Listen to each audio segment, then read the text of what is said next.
Those of you who have watched parts 1 to 4 has wondered haplogroups have already proven the Bantu expansion theory as fact. Okay, let's get into the haplogroups then.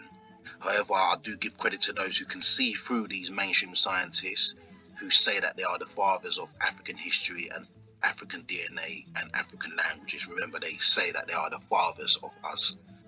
So where should I start? I know. Let's go back to one of the theory magicians from the Roman Empire that I mentioned in part 1. Do you remember I mentioned a man named Johann August Wilhelm Neanderthal? Well, I'm just mentioning him because his name actually comes from an older German church theologian who was born in 1650. His name was Joachim Neander. Neander, in other words, means new man in Greek, so that you are aware. I'll start again. Neander, in other words, means a new man in Greek, so that you are aware. It means a new man, like Newman, new man. It's precisely. So what about him?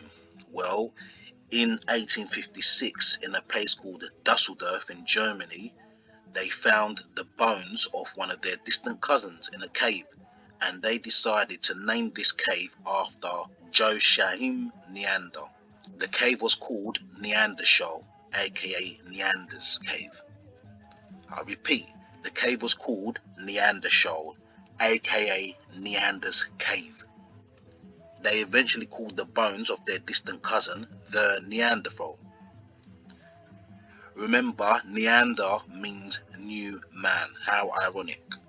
The scientifically literate mainstream scientist's godfather, named Charles Darwin, actually made sure he promotes this new man in one of his publications in 1859. He created a theory in regards to the origin of the new man, aka Neanderthal. I repeat, he created a theory in regards to the origins of the new man, aka the Neanderthal.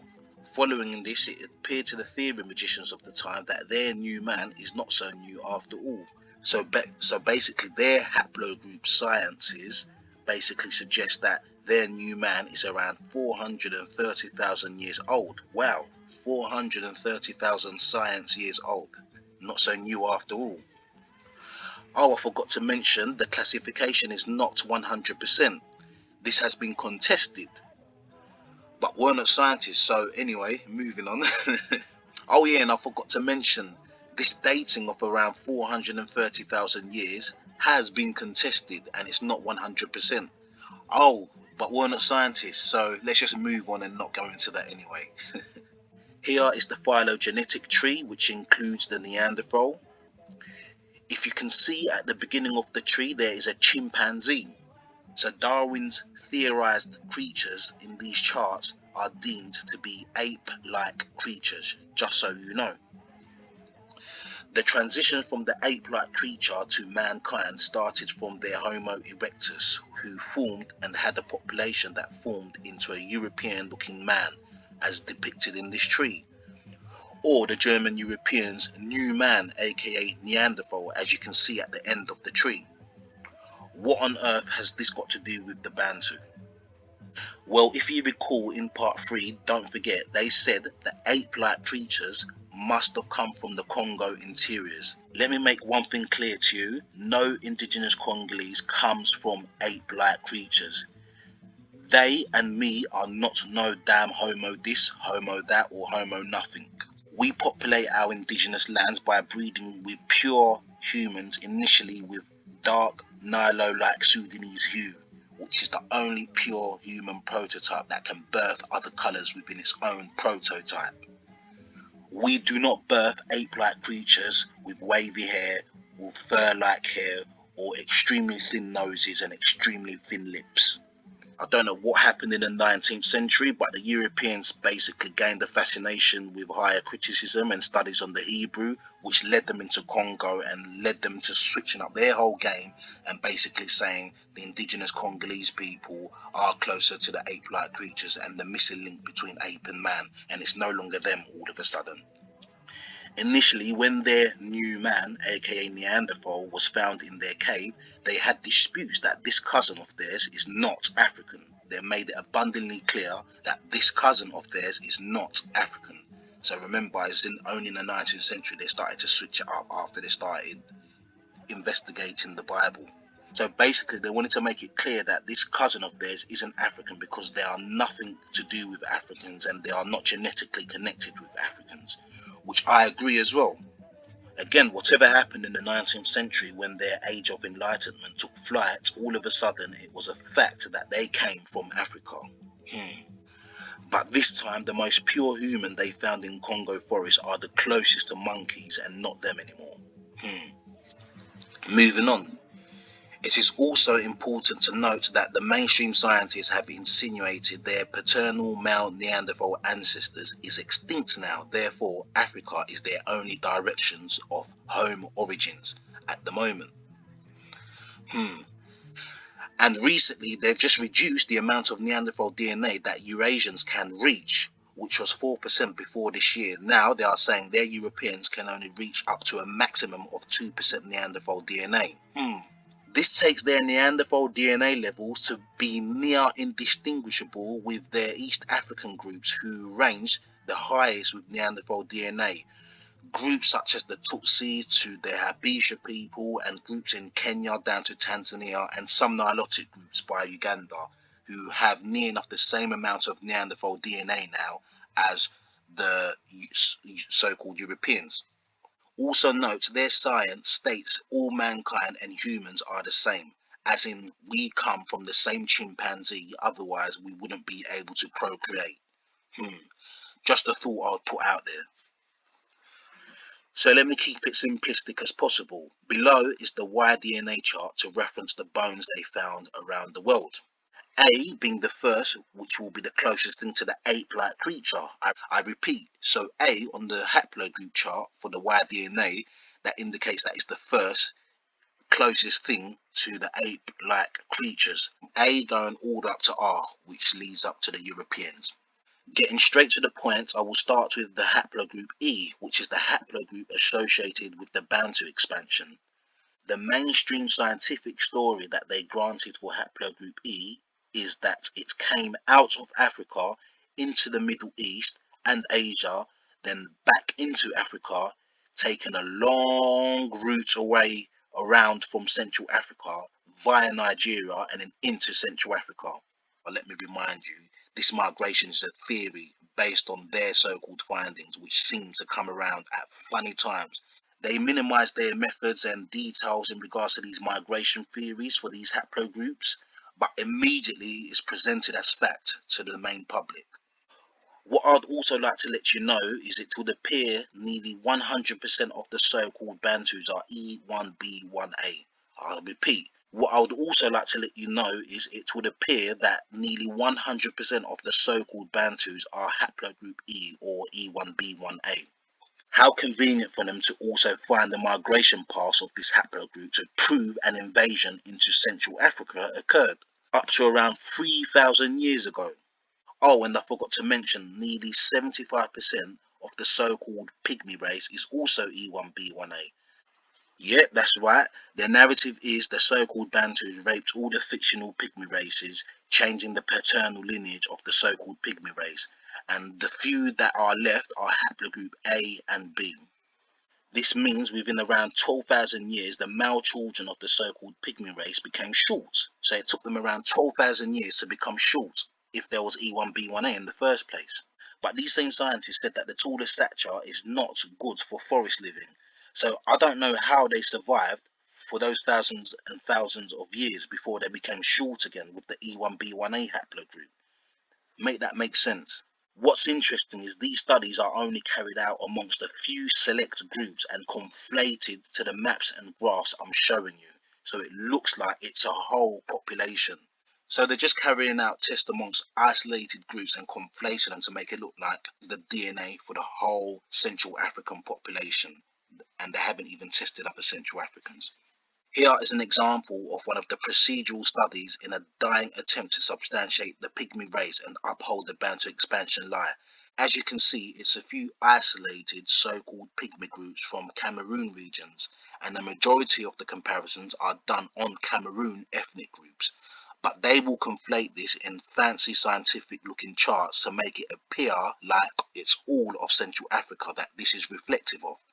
For those of you that watched part 3 of my videos on the so-called pygmies should know there's so much hunter-gatherers in Congo where many are classified as Bantu from pygmy or from pygmoid.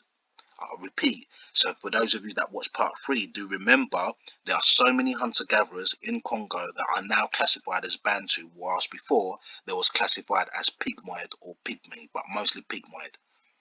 These deceitful publications on African groups also apply to other African groups where they want to create a picture. For instance, they will sample 10 Africans from Central African Republic and state this is the haplogroup for the whole country. And if you think about it, imagine 100,000 Congolese, interior Congolese people and Central Africans test for their haplogroup from a deceitful company like FTDNA, Family Tree DNA, or 23andMe. What would happen is those who have been classified as Bantu from pygmy or pygmoid would appear to have the E haplogroup when just 100 years ago they were hunter-gatherers. You get where I'm coming from now? So just 100 years ago they were hunter-gatherers, which is what the Europeans were saying, and now it's convenient for them to state that, oh, because you're haplogroup E, you are so-called Bantu. So they're obviously moving the goalposts and deciding what they want to do. They're basically controlling the population. Is it not suspicious to you that their best friends during the massacres of indigenous Central Africans are all haplogroup A?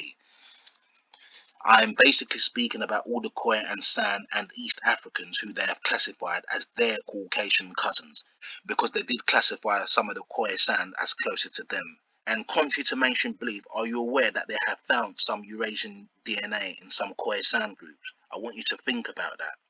And considering the East Africans haplogroup A's and South African Khoisan groups haplogroups A have the oldest markers and managed to keep their languages and ancient phenotypes, why didn't they get taken to the zoo as their archaic markers is closer to ape-like creatures? Think about that.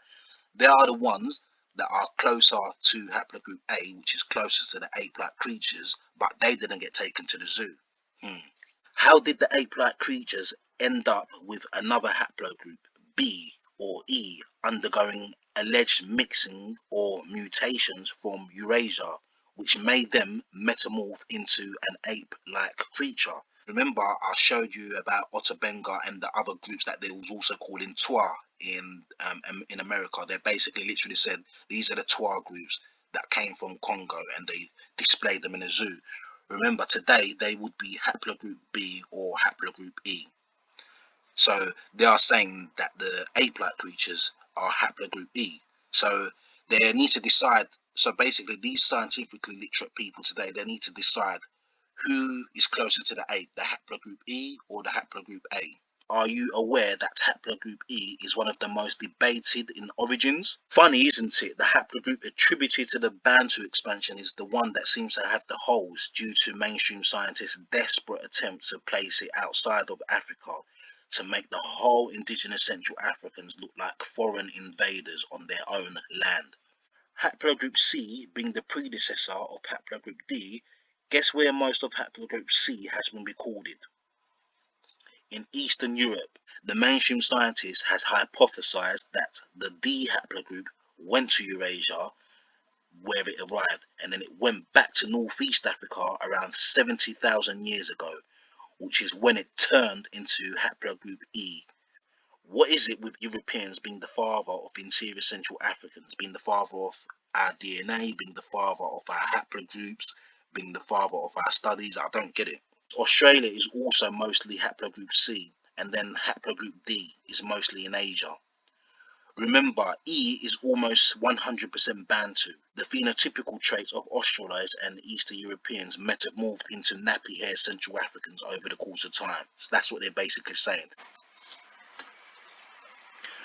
When I speak to people who are more knowledgeable than me on haplogroups, I like to deliberately ask them, what is the haplogroup for the so-called Twa pygmies? You won't get a clear answer, or they will try and refer to the maps which I've just showed you. But at least now you know these maps likely reflect less than 1% of the population's results.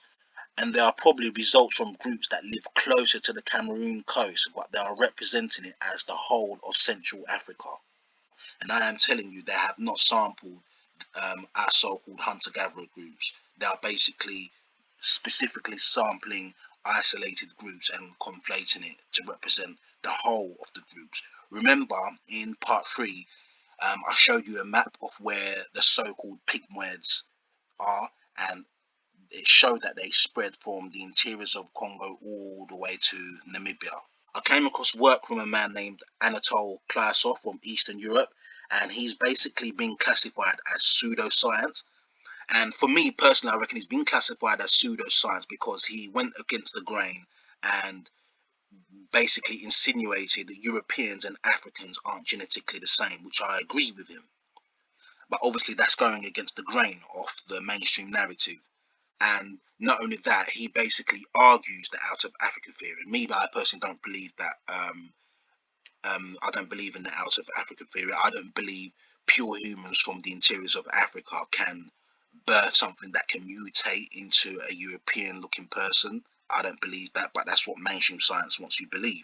So basically his write-up is called Re-examining the Out of Africa Theory and the Origin of Caucasoids in Light of DNA Genealogy. Just want to read out a few notes that he made.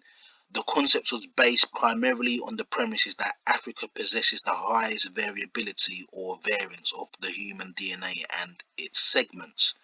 Set apart, it is not a strong argument because a mix of different DNA lineages also results in higher variability. And as we show below, it is largely what occurs in Africa. Moreover, a genome gap exists between some Africans and non-Africans, which has also been interpreted as an argument that the later descended from Africans. Modern studies do even show that human beings existed in parallel to Neanderthals, which excludes the possibility of being their descendants. I repeat, modern studies do even show that human beings existed in parallel to the Neanderthals, which excludes the possibility of being their descendants. The finding that the European haplogroups did not descend from the African haplogroup A or B is supported by the fact that the bearers of European haplogroups, as well as all non-African haplogroups, do not carry either SNPs or M60, M181 or P90, as it was shown recently in a walkthrough from a family tree DNA project on several hundred people from several various haplogroups. It's cliche in almost every article in which the out of Africa hypothesis has been mentioned, a few examples specifying when the modern human allegedly came out of Africa. It ranges from 50 to 60,000 years ago, then 35,000 years ago to 89,000 years ago. Basically, they can't make up their mind.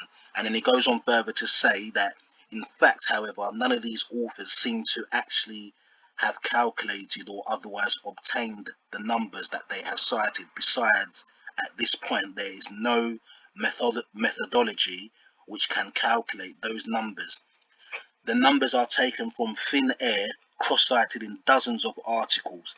It is astonishing to us that no scholars has ever questioned the figures. The out of Africa hypothesis needed the figures, and they seem to have been provided without justification.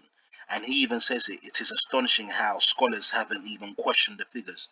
Just like we don't even question when they say this haplogroup comes from this area, this haplogroup arrived at this time, etc.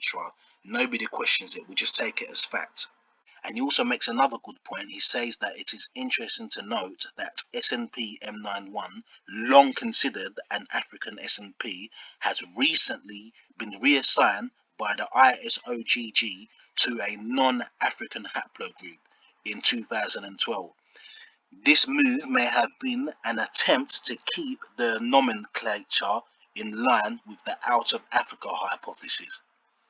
So don't ever put it past you that they would change their story or change their scientific studies just to maintain whatever lie that they have put out there. So you can imagine why they did not like this man and why they called this man a pseudoscience, because he basically used their own facts against them to explain that out of Africa theory is basically a lie, and to also explain that potentially Europeans and indigenous Central Africans are not genetically the same. And he also makes another presupposition, and this one is interesting because he basically shows how they're basically told on themselves, and you're going to see how this is relative. It is stated clearly by Atkinson in 2011 in a recent article in which he asserts that the human genetic and phenotypic diversity declines with distance from Africa, underpinning support for an African origin of modern humans. Local language diversity. It points to parallel mechanisms shaping the genetic and linguistic diversity and supports an African origin. So you can see here they're basically contradicted themselves. So basically, if you think about it, if they're basically saying human diversity basically declines from distance with Africa, and the same way it works with the languages as well, why isn't the so-called Bantu speaking people speaking, for example, East African languages, for instance, if it works in parallel together? Can you see how they're contradicting themselves? So why isn't, for example, why isn't the so-called pygmies speaking click languages? Why are they speaking Bantu languages? Do you get my point? So you can see how they're basically told them themselves. So also think about this. Shouldn't they have assigned the Proto-Bantu language to Iranians and Saudi Arabians and Egyptians before we allegedly migrated out of Asia into Northeast Africa and then went into Nigeria and then went into the interiors of Africa? Obviously, they couldn't assign the Proto-Bantu language to Saudi Arabians or Iranians because this would obviously conflict with their mainstream human genetic tree. Because as they said, diversity should be less as it gets closer to modern times, according to them, not me. It's according to them. They are basically saying diversity becomes less as it gets closer to modern times. So somewhere along the line, these Proto-Bantu effectively using their own material should have been somewhere in Iran or something like that. And it's not even in Nigeria, by the way. So it just shows how they're basically telling on themselves and contradicting themselves. So how do you explain how some, for example, some Nigerians have haplogroup E as well? Well, the explanation for this is because they've actually sampled groups of people who had left Congo and into Nigeria or Cameroon regions in the 14th century, because that did happen. There was migrations from Congo regions into the coastal areas of Cameroon, which led into other migrations into Nigeria. So if they've sampled those people, they would obviously have the same genetic makeup as the indigenous Congolese, if that makes sense. So what they are able to do is say that these people came from Nigeria into Congo on the basis that they have the same haplogroup. They're very clever the way they've done it, because if you go to other parts of Nigeria, if you go further up, into their highlands, you will see that even some of the house groups, they've been marked as having the R haplogroup, which I find funny because a lot of these linguists, as I showed you, they worked a lot with the Nigerian Hausa Fulani groups there. I'm not saying all Hausa groups are, but I'm just saying in general that if you go to certain parts of Nigeria, the haplogroup is different. Here's another presupposition from him: that the earliest modern human was found in Africa is unconvincing for the following reasons. We do not have the DNA of most fossils. Without identifying the haplotypes of the fossil DNA, any statement about the relationship of fossils to present-day Homo sapiens is irrelevant. The oldest modern human skeletal fragments found in Africa carry many archaic features. They were not exactly modern humans, and many clearly do not have modern Homo sapien morphology. Many skeletal fragments are poorly dated. None of the early fossils meet the stringent morphological criteria applicable to living Homo sapiens. A number of authors have argued that the earliest hominids found in sub-Saharan Africa had African regional morphological features. Subsequent papers gradually began to claim that sub-Saharan hominids had modern human features. This issue is controversial and complicated. It is the subject of many articles and by no means solved.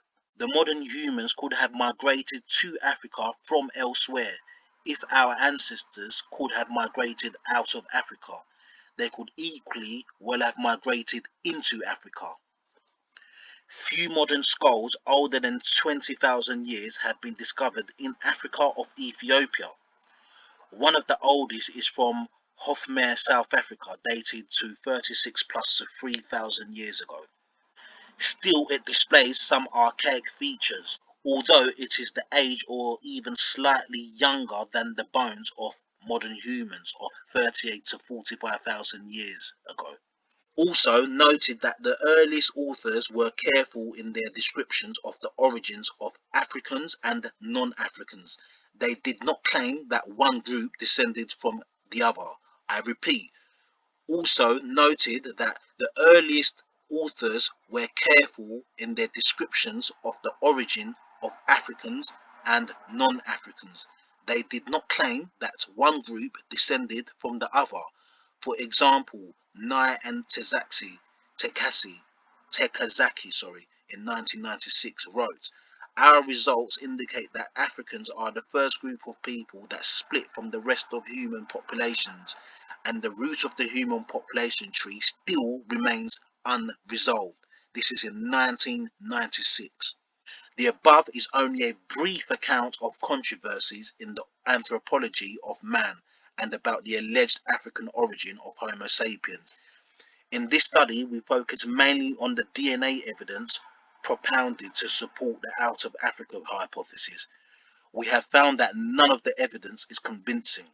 This study shows that the out of Africa hypothesis has not been adequately substantiated.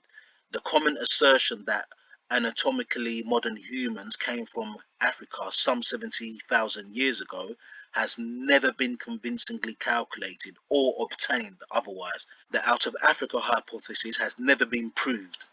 Our research suggests that it is incorrect with respect to anatomically modern humans.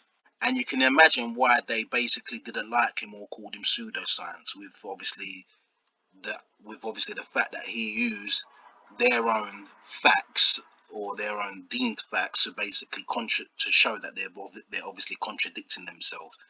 And I just wanted to also mention, you can actually go onto the ISOGG site, which is the International Society of Genetic Genealogy.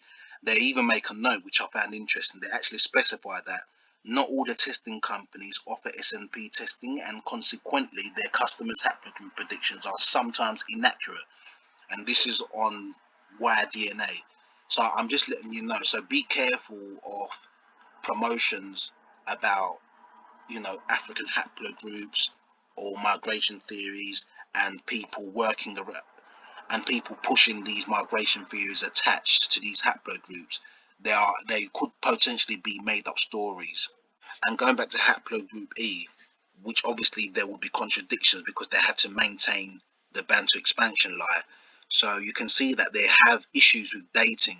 They say haplogroup DE, which is the predecessor of E, came possible from 70,000 years ago all the way up to 141,000 years ago. And then they've got haplogroup E as well, which is from 65,000 years ago to 73,000 years ago, which can be even older than DE. So they're obviously creating opportunities to allow them to alter their story as they wish, dependent upon what contradictions they come into or come across. Because there is some writings that now say haplogroup E was actually in Africa and never left Africa. But obviously, people would refer to haplogroup DE and CT leaving Africa, which created um, nappy-haired people in Central Africa. So if you believe that an Australian, indigenous Australian, or an Eastern European, or an Asian with European hair morphed into something that looks like a Central African today, that's entirely up to you. And also, this relates to part three as well. Remember, I mentioned that the so-called pygmies have been mainly assigned haplogroup B. Just to let you know, there isn't an actual clear origin for haplogroup B. Remember, they said that the so-called pygmy race are indigenous to the forests in the interiors of Africa, but in reality, they are unable to pinpoint an actual origin for the haplogroup B, if that makes sense. And remember, most of the haplogroup B has been assigned to the so-called pygmy groups. So that is another thing that you need to think about as well. They simply just change and shift their stories and shift their haplogroup assignments where they see fit to obviously maintain the Bantu expansion line. Also, this supports the idea that they use the term semi-nomadic so that they can cover these sort of explanations, if that makes sense. They can say, oh, well, it's possible that some of these so-called pygmy races were semi-nomadic, so they just keep changing their stories, because if they don't know the origin of haplogroup, the ancestor of haplogroup B, then they are, then what are they saying? Are they saying that the pygmies came from somewhere else where there wasn't forest? I also want to move on to the mtDNA, which is the DNA on the mother's line. And as you should expect, the problematic African haplogroups on this line will be the haplogroup that is associated with the Bantu expansion line, which is L2.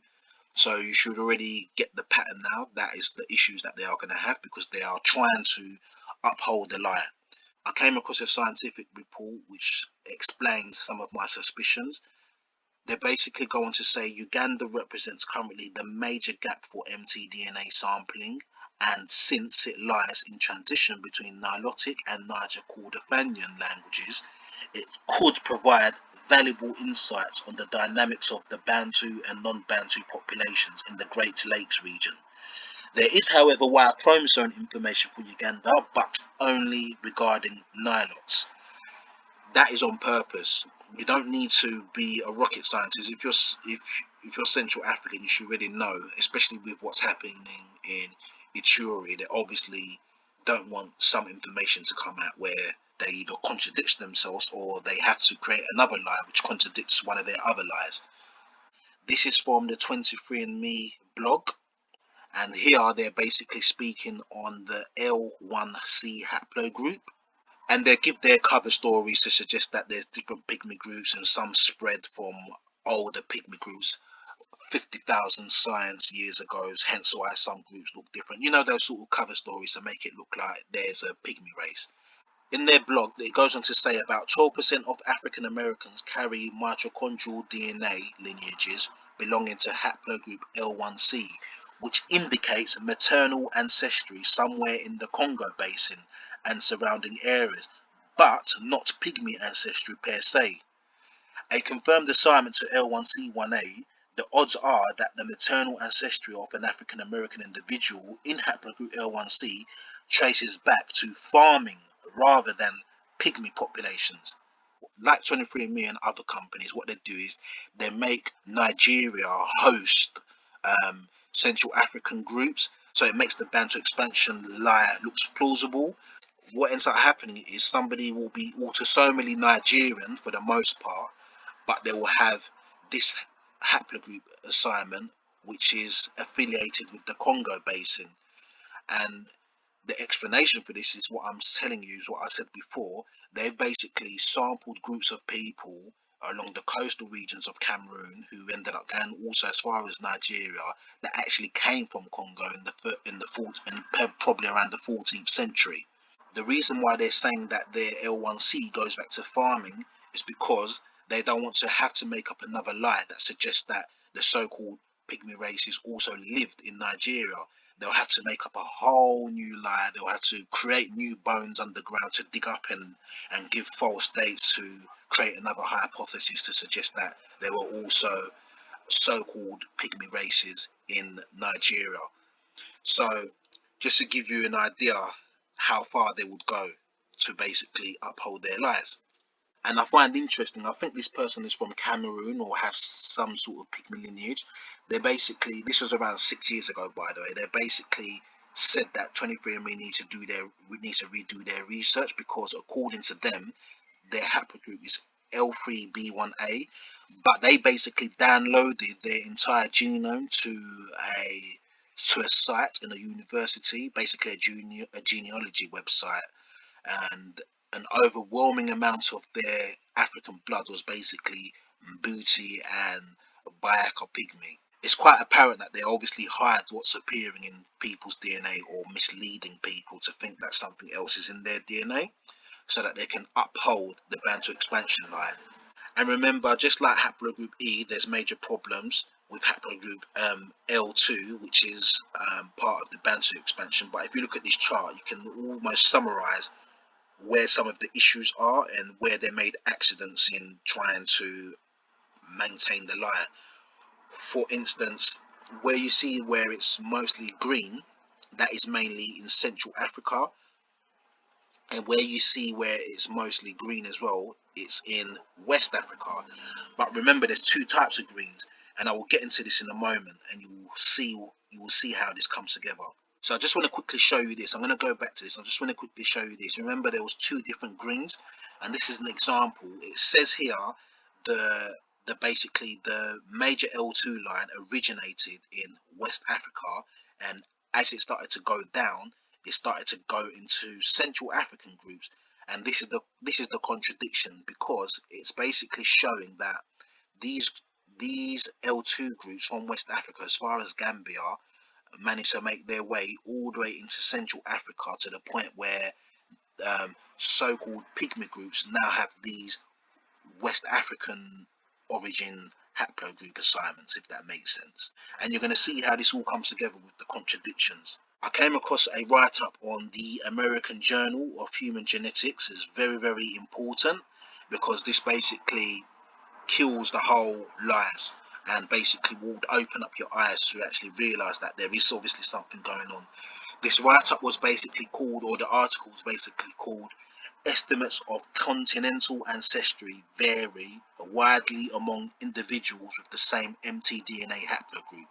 And as you would guess, as I told you, the issues are where the Bantu expansion lies are. No other haplogroups apart from the Bantu expansion lie, which is ironic.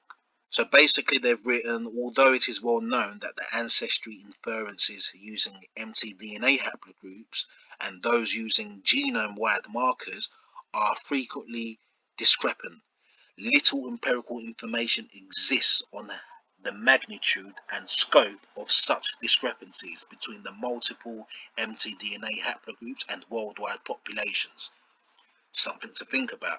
For only half of the mtDNA haplogroups did the highest average continental ancestry proportion match the highest continental ancestry proportion of majority of individuals with that haplogroup.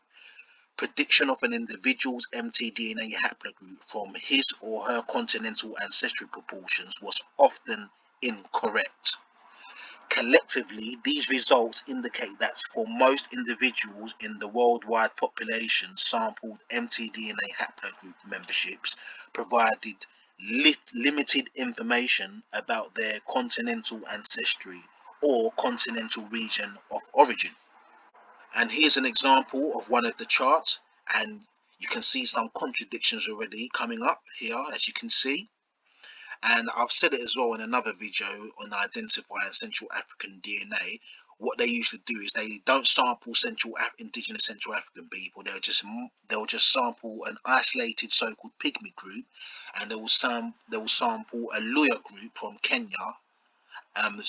But what they will do is they will classify that Luya group as Bantu. So they would apply the DNA of a random Luya group in Kenya, and they'll conflate that to equal the DNA of all Central Africans because they've termed it Bantu. They cleverly do that, and it's on purpose. And I've basically explained that in a separate video in how to identify Central African DNA on the major DNA companies. And also what they do is they use Mandinka and Yoruba to basically be like a cover or a host for all of Africa and all of West Africa particularly, and most parts of Central Africa. So Yoruba equals Central Africa and any other part of Sub-Saharan Africa which they haven't sampled, because all they're doing is seeing if a certain amount of African genetic markers get detected, it goes under the term Yoruba or goes under the term Mandinka. I don't want to get too much into that, but I'm just giving an example of this chart from their studies so you can basically work out some of the contradictions yourself. So just to give you an example, this is from the National Geographic Company. This is what ends up happening with lies, and this is what scientifically literate people and people that indulge in mainstream academia, this is what they will actually tell you. So I'll read it out to you. This is the Yoruban West African category. Okay, the reference population is based on samples collected from the Yoruba population of Nigeria and primarily reflects influences from various African regions. 97% of sub-Saharan Africans and 3% of 3% of Southern Africans. The large sub-Saharan component is due at least in part to the massive migrations of the Bantu-speaking peoples. The Yoruba speak a Bantu language from their homeland in West Central Africa near present-day Cameroon throughout Africa over the past 3,500 years, carrying their genetic patterns along with them. Did you just hear what they just said? The Yoruba speak a Bantu language. Like, even a novice knows that isn't true and it's an outright lie. But this is what has been validated as facts, because if you apply the Niger Congo language classification, it sounds academically and scholarly correct to basically say the Yoruba speak a Bantu language when they clearly do not. And obviously, remember I showed you in part two with the accidental honesty and part one with the theory magicians, where they obviously showed you that there is major differences with the Central African languages and the West African languages. And also, just to add to this, it says 3,500 years ago this happened, and remember it sometimes changes to 2,000 years and sometimes it changes to 5,000 years. Like I said, with 23andMe, somebody could be autosomally Nigerian, but they will have a Central African haplogroup assignment. And this also supports the understanding that they are distorting Central African identity and or they are marginalizing it to equal Nigeria, if that makes sense. And this is all part of maintaining the Bantu expansion, like to destabilize indigenous Congolese people and continue to depopulate the people and plunder the resources. And the reason why I was showing you that is to relate to this part of the article. Basically, it is the part on measuring the association between mtDNA haplogroup membership and autosomal estimates of continental ancestry. So basically, to determine the association between individual continental autosomal ancestry and mtDNA haplogroup membership, they basically fit a model to predict each individual's mtDNA haplogroups from his or her specific combination of continental ancestry proportions. For many haplogroups, the highest classification probability did not match the correct haplogroup. For example, L2 was classified as L0 or L1 42% of the time and classified correctly only 9%. I repeat, L2 was classified as L0 and L1 42% of the time and classified correctly only 9%. of the time. Here's another chart from the study that you can pause and look at if you wanted to look at it. And also they go on to say for only half of the mtDNA haplogroups did the majority of the individuals have their highest continental ancestry proportion match the haplogroups' highest average continental ancestry proportion. Collectively, these results indicate that for most individuals in our sample, mtDNA haplogroup membership provides limited information about either continental ancestry or geographical origin. Many mtDNA haplogroups consist of individuals with diverse ancestry backgrounds. Thus, even for haplogroups that have even higher average continental ancestry proportions, many individuals within the haplogroup do not even have more than 50% ancestry from the same continent. Our results show that most mtDNA haplogroups are associated with higher average continental ancestry from a particular continental region than predicted by chance. It is important to note that sex-biased admixture can result in a mismatch between an individual's highest autosomal ancestry proportion and mtDNA haplogroup. For example, a Hispanic and Latino populations have higher European autosomal ancestry proportions, but have almost exclusively Native American mtDNA haplogroups as a result of disproportionate contributions from European men and Native American women. So here it is, it shows that L2 had the most misclassification issues on the African haplogroups, which is the Bantu expansion haplogroup. And it takes me back to that chart which I showed you earlier, showing that there was major contradictions because they're basically saying L2 originated in West Africa, but at the same time they're insinuating L2 is mainly from Central Africa. And the reason why they're keeping it open-ended is so they can move the goalposts if they come face to face with a contradiction about the Bantu expansion line, and if they come face to face with more contradictions about so-called Buta groups, as some Buta groups are tall and some Buta groups are short. Also, they're going to say our results demonstrate that the majority of mtDNA haplogroups convey information about one or possibly two top ancestry components, whereas other ancestry information is lost.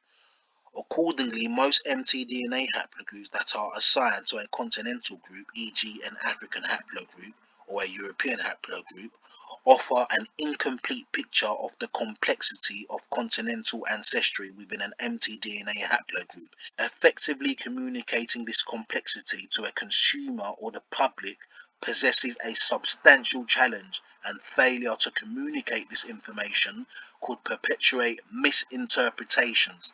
That is very important because what you're seeing happening today is people are inferring to thousands of science years ago theories to equal their genetic makeup or to equal their DNA. So people are going by a theory, a migration theory or a migration hypothesis that has been assigned to a haplogroup to insinuate that is what their current DNA is. Because you need to remember, genetically, your autosomal DNA is actually what makes who you are today. And the reason why these DNA companies are not transparent with haplogroups is because they want the average consumer to make inferences to their lineage based on migration theories that have been assigned to haplogroups that are so-called hundreds and thousands or thousands of science years ago.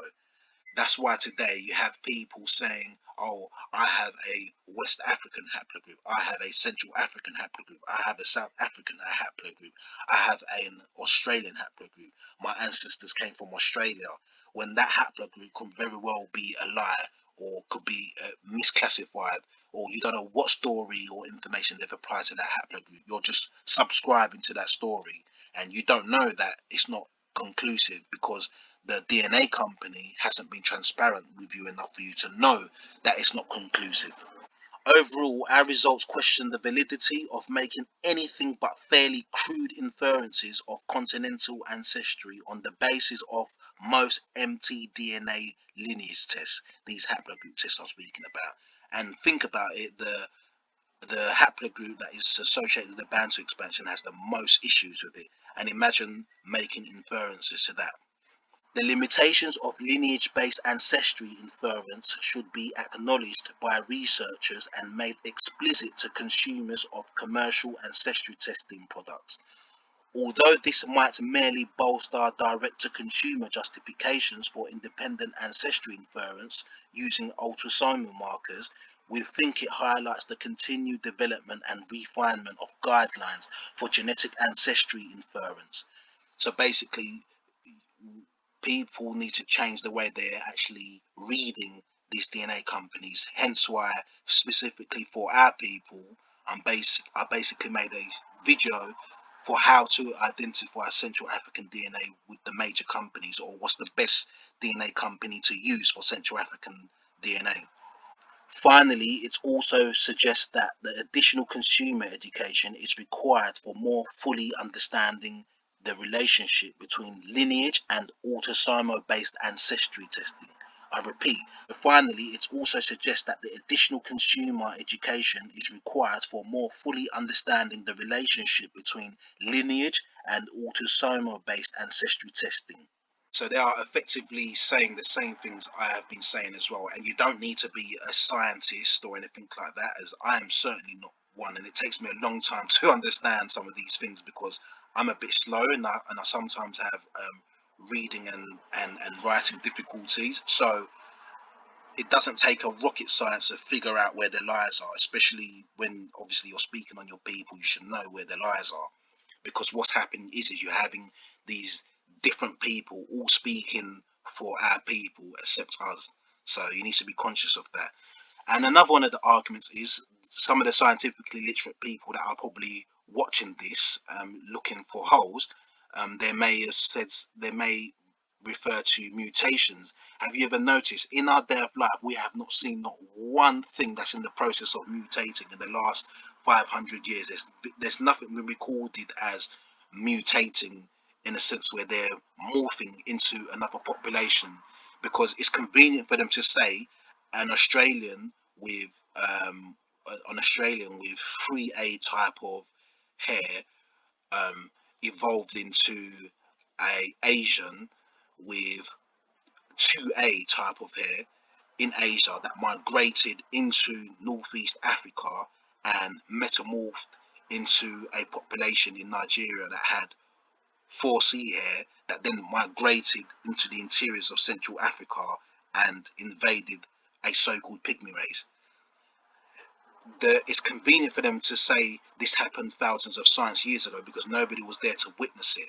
So if any arguments are basically raised against L2 coming from West Africa and going into Central Africa, and why people are looking different, or why so-called Bantu groups look different to the L2 people that they allegedly came from, they can say it's because of mutations. So let's look a little bit at mutations then. Let's look at mutations a bit.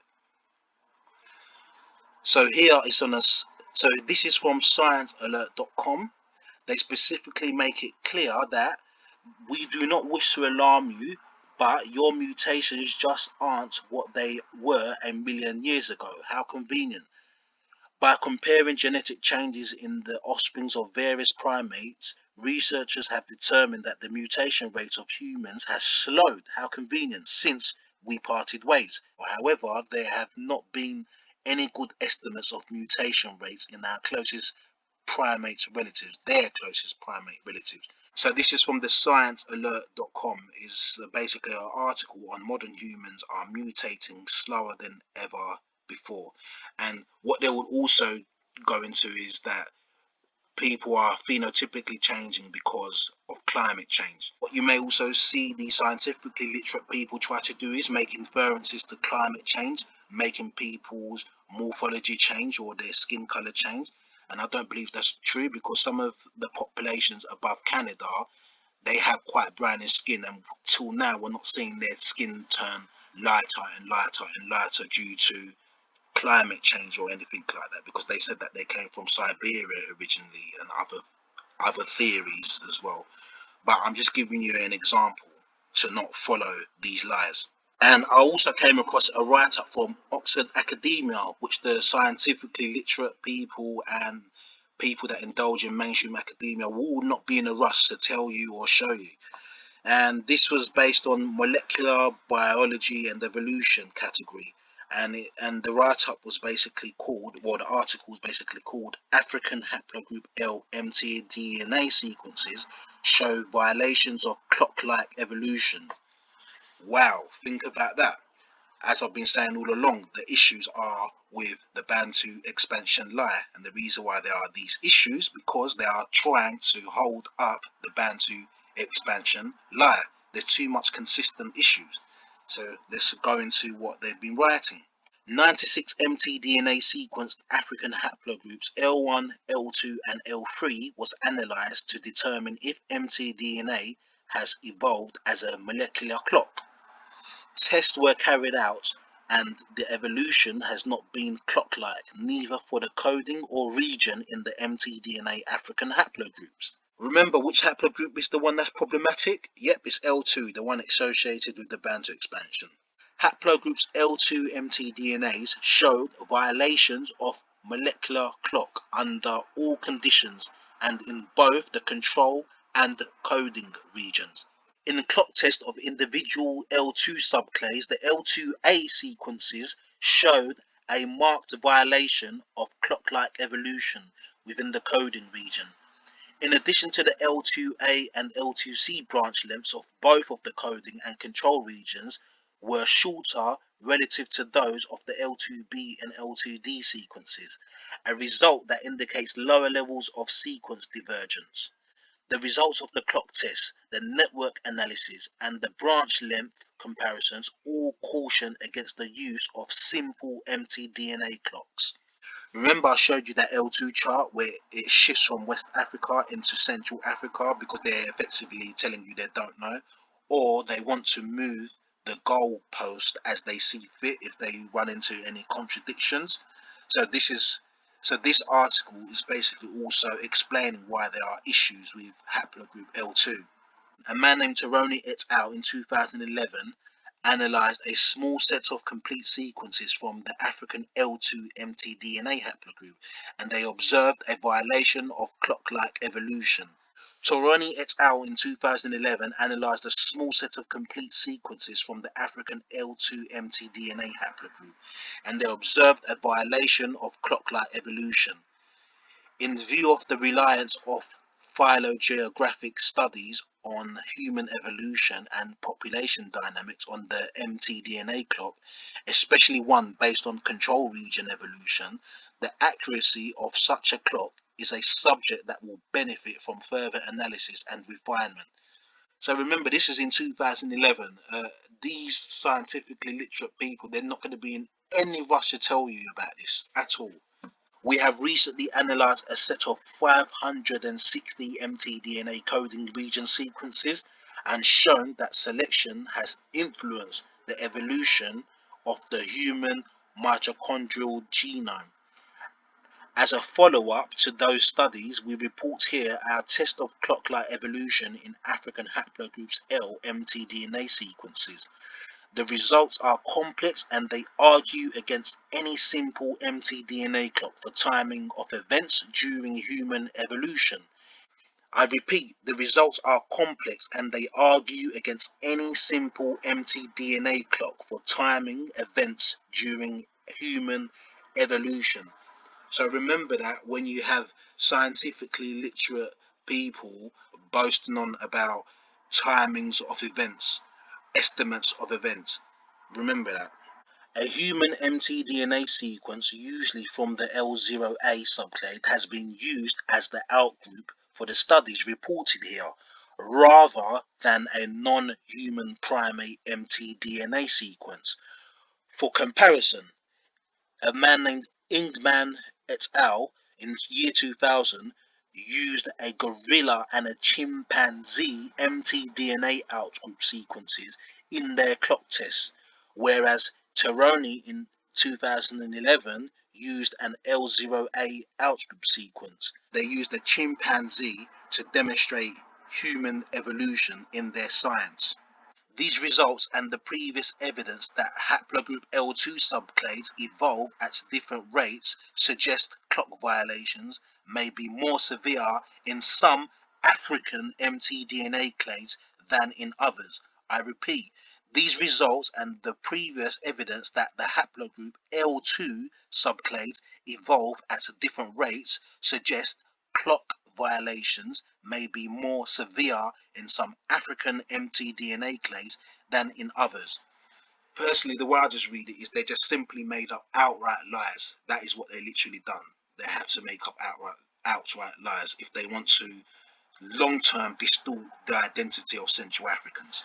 Contemporaneously sampled mtDNA sequences were analyzed, and as a result, clock violations will not have been detected if the rate of divergence changes equally and simultaneously in all lineages.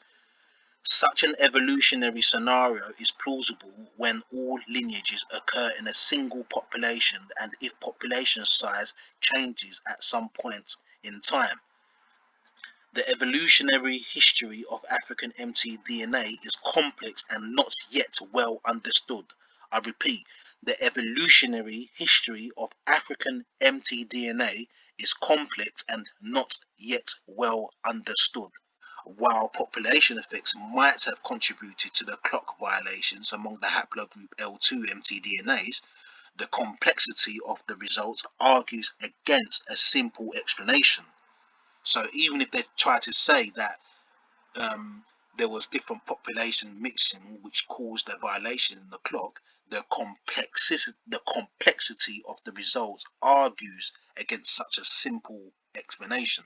Why is clock-like evolution more prevalent in the coding regions of the haplogroup L sequences than in the control region?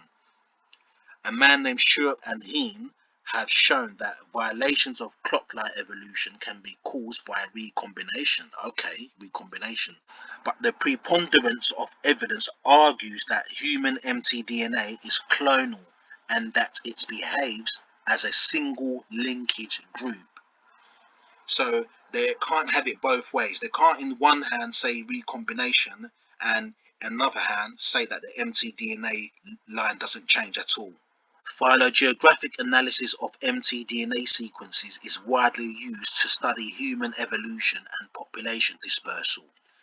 Like what they use today. Oh, this group came from here, and then the Bantu expansion started off in the Nigerian highlands, and then they migrated into Central Africa, and they changed the Y-DNA of the pygmy haplogroups, and then they migrated into South Africa, creating L3. Oh no, but L3 came from West Africa. It's just a big mess. So yeah, as they are saying, phylogeographic analysis of mtDNA sequences is widely used to study human evolution and population dispersals, which causes a mess. For example, it has been used to study the peopling of the Americas and the spread of agriculture and language from the Near East to the European heartland, just like it has been used for the Bantu expansion line to explain the spread of agriculture into Central Africa. Such studies, in addition to their assumptions about population structure, I repeat, such studies, in addition to their assumptions about population structure and history, rely at present on a simple mtDNA control region clock. So you need to always remember these inaccurate clocks that they are using to make inferences about our prehistoric African history is based on these control region clocks. Based on the results presented here, such control region clocks are highly suspect. It might be relatively safe, however, to develop and use an mtDNA coding region clock, although the results with the haplogroup L2 sequences caution that any such clock will not be a panacea. I repeat, the haplogroup L2 sequences caution that any such clock will not be a panacea. They specifically said L2. And what is L2 associated with? The Bantu expansion. I know I'm being repetitive, but I'm going to be repetitive so it sticks in your head. So that is the explanation on haplogroups. I've gone into the haplogroups that basically touch on haplogroup E, and I've gone into the haplogroups that touch on haplogroup L2 specifically. And as you can see, anything associated with the Bantu expansion is a mess, because over the past years they had to add and take away, add and take away, and add and take away just to maintain the lie. And it's very, very important to remember there was a myth in South Africa called the empty land myth. And basically, I'll read it out to you in summary. It basically says, in order to legitimize European settlement in South Africa, Holden argued Europeans and the Bantu tribes had entered South Africa at roughly the same time, and that up until that point, South Africa had mostly been an empty land, which is a lie. They want to support, this is part of the Bantu expansion lie they're basically trying to merge this in with. Let me continue.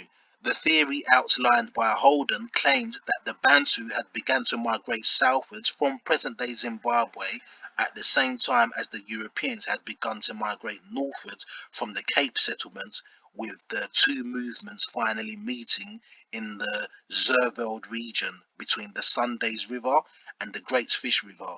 This theory claim gave equal right to the land to whoever could take ownership of it with force and maintain that ownership.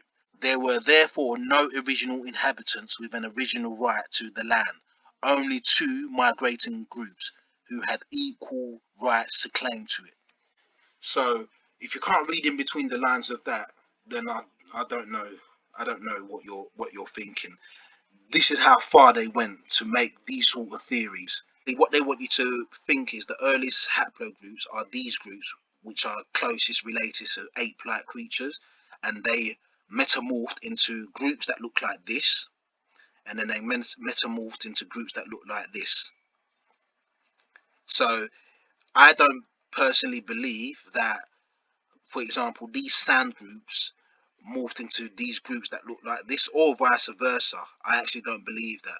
I actually believe different populations appeared. I don't know how they appeared, but different populations were present the same way different species are present, and different trees and different habitats are present across the whole world. Another thing I also want to make note of is that light comes from dark. So the whole color spectrum comes from the dark. So if there's any populations that existed in the interiors of Central Africa, there would have been dark, like the so-called Nilotic Sudanese people, who I believe are one of the oldest or the oldest people on the planet, and they are the only ones capable of producing smaller groups of people and or lighter groups of people, or they're the prototypes for that. Another thing you need to remember, why is it that they want to insert themselves into Africa by all means necessary?